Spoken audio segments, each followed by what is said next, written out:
I just remember waking up and seeing this show trending on Mexican Twitter and just thinking to myself like, oh my god, did Disney just create the equivalent of nacho taco chimichanga in a show? We got to celebrate our differences. Nacho taco chimichanga. 'Cause it's beautiful. Hello amigos, this is Cashouse here, and today I'm bringing you some news on how Disney is again on the headlines for all the wrong reasons. Now I took some time making this video because I wanted to see the full scope of the story, from the initial reaction to the response from the team of Primos, the TV show we're gonna talk about today. Just kinda hear out both sides because I think that's what is fair to do, especially in a situation that is as sensitive as this one. So on June 13, Disney Channel released the opening theme for this new show called Primos, cousins in Spanish. It's giving the loud house with latinx vibes. The problem was that in under 1 minute, it combined multiple elements that struck as stereotypical for a lot of Latinos. And since this was the only information they had about the show with no context whatsoever, well, you know,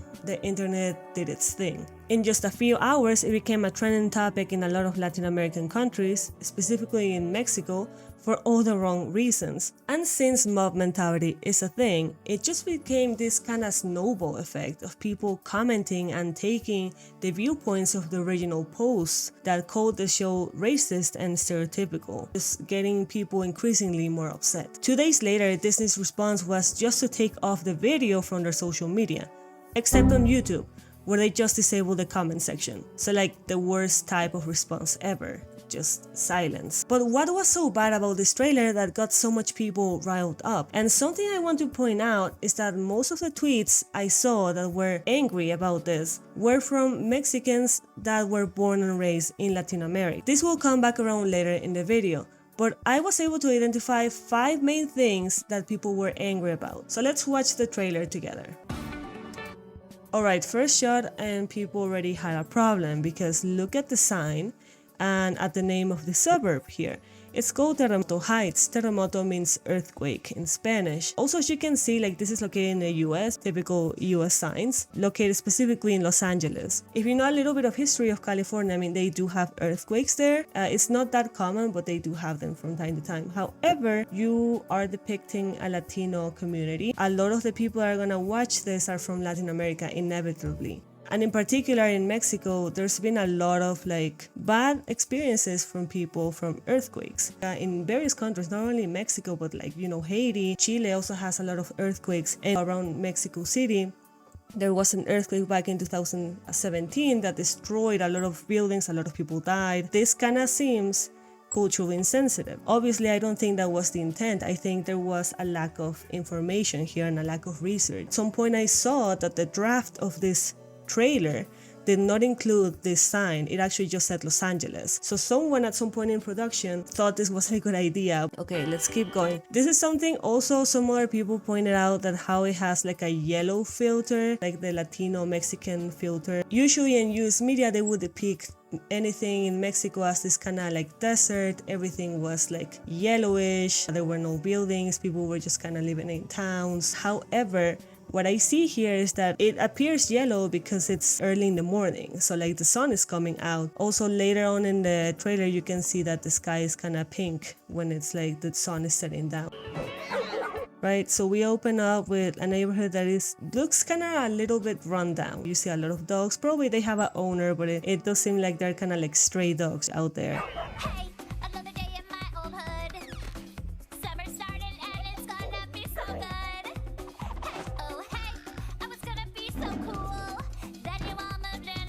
Third one, people didn't like that out of this like short representation, the only thing they showed was Latino household where everything's messy, everything's overcrowded, there's a lot of kids living in one house. They saw this as like a stereotypical representation of how Latino people live. Everything's dirty, people are poor, so they need to live in like crowded spaces, not in the best ideal conditions. This could have been explained with the plot of the show, however, since this is the only context they had.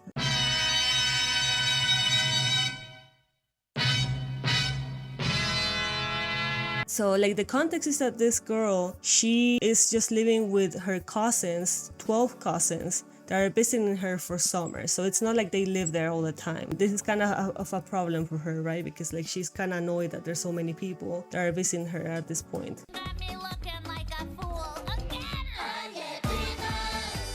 And the fourth thing was the grammatically incorrect Spanish that was being used. It's combining singular and plural in one sentence. Like it would be either oigan primos or oye primo, right? One of the two. Later on, though, the creator did clarify that this girl, the main character, doesn't speak Spanish. So that's why she's saying it wrong. Like it's intentional. Why you all up in my face?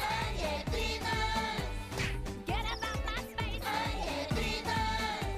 You're wearing out my brain. You're driving me insane. Not the roll call again. Cousin Bud, Nacho and Lita, Ted and Tabby, Antonita, Scooter, Lala and Gordita, Nachita, Chacha and Coquita. The fifth thing I saw on the tweets that people were weirded out by the fact that one of the cousins was called like Cuquita or Cuca. In most Latin American countries, that word is not something good. If anything, that word is used to refer to intimate parts of a woman. Honestly, I didn't have that much of a problem with this because it's just a term of endearment. It doesn't signify that in every country. However, what it does tell me is that yes, there was not a lot of research done over this. I think it was kind of like anecdotal in a way. No! Come on. So yeah, that was the trailer. That was just 1 minute. But in 1 minute, people were able to spot a lot of things, so that's why it became such a big deal. And something that made it even worse was the response from one person involved in the project. I will not show their social media name for obvious reasons, despite the fact that I don't agree with their take. I don't want to promote any harassment. No one deserves that. If anything, I blame Disney for not getting involved with some PR training here and leaving the Primos team to fend for themselves, basically. When there's already a mob mentality going, some of them with some valid questions but channeled in the wrong way, and then you get inflammatory responses like this by someone involved in the show, or you get more mad people doing crazy things like going into this person's social media to find more dirt on them. Seriously, where was the PR team in all of this? We know Disney has the means because they have done it before.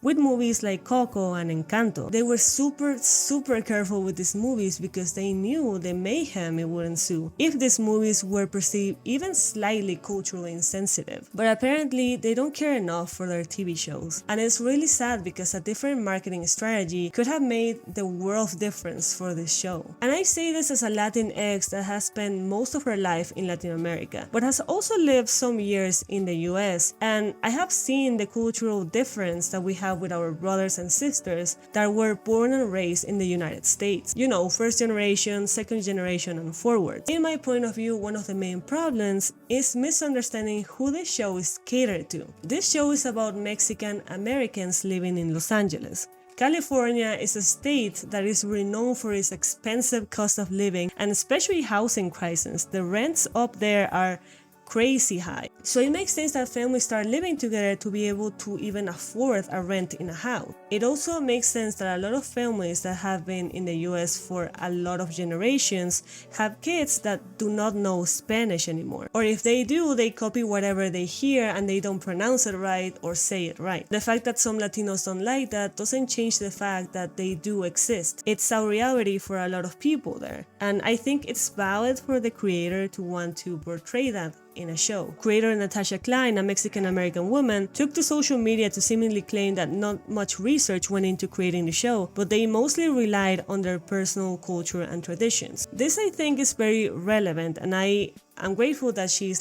saying this with all honesty, because I do believe that even though the experience of someone is completely valid, and I think it's a good thing that we're portraying Latinos in the United States and we're getting that representation, which is different from Latinos in Latin America, we also need to be aware of the research into cultural sensitive issues, and that there's someone in the staff of that show that is able to see those details and point them out to the creators. Overall, I really wish this show the best. It's not gonna be everyone's cup of tea. It represents a different community, and that's something we Latinos that are here in Mexico, in Peru, in Argentina have also to see. And know that this was a misunderstanding. Yes, there were some mistakes that need to be addressed, and the response from some people in the show was not the best. If anything, it was just inflammatory. However, I think the creator really had the best intentions, and she is, after all, Mexican American, is depicting her own perspective, and it's still valid. It's important to also like give a chance to shows like this and see the entire context of the situation. The trailer did not give the best first impression, I will admit that. Well, we need to be open and see that there's a lot more context over this, and that people really did put their work into this, and it's not fair to like punish all of them under the brand of Disney. Anyways, thanks for watching. I really hope we can get to a middle ground here, because the entire reaction was really blown out of proportion. But let me know what you think. Whereas you're from the Latino community in the US, Latin America,